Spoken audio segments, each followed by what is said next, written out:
Команда из Ингушетии занимается очисткой городов от пластика. Этот вид мусора самый распространенный и вредный для окружающей среды. Ребята разработали оборудование, с помощью которого отходы можно перерабатывать в востребованную продукцию. Подарив президенту сделанный таким способом планшет, авторы предложили внедрить подобные проекты в российских школах.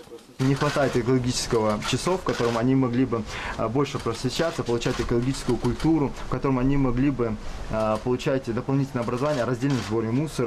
Хотели бы узнать, как вы относитесь с такой небольшой инициативой? Адам, это хорошее направление деятельности, очень важное, полезное. Вопрос только в том, что это все должно быть сопоставимо с другими обязательными предметами. Это должны решать специалисты и на уровне школы, на уровне республики, на уровне министерства. Я с министром поговорю про просвещение. Главной темой форума «Машук» в эти дни вообще стало добровольчество. В год волонтера добровольческие инициативы у всех на слуху. Президент отдельно пообщался с теми, кто принимает участие в волонтерских проектах. И, выступая со сцены, еще раз отдал должное волонтерскому движению.